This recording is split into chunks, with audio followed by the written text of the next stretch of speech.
След около седмица започва Олимпиадата в Милано Кортина. Да видим как се справят с подготовката. В зоната на Парко Семпионе се подготвят много павилиони, а на мен ми е интересно какво ли ще бъде ето този снежен глобус. Много ми харесва. Alibaba Wonder on Ice направо кърти, а тук е тяхната редичка. Alibaba AliExpress, накъде без тях?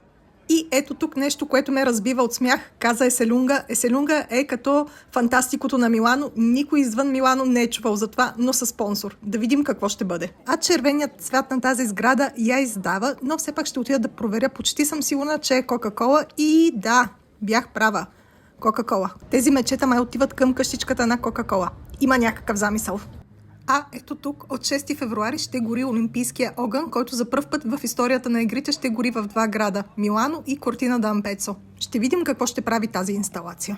На площад Сан Бабила е дошъл Олимпийския магазин на Омега, а ето тези светлинки ще дойда да ги видя през нощта. Много ме забавляват. В тази кула ще са разположени журналистите, мисля, а до нея се намира и този огромен сувенирен магазин за Олимпиадата. Много ме забавлява. Въпреки че целият е брандиран Виза, са уточнили, че приемат заплащане само с карти Виза.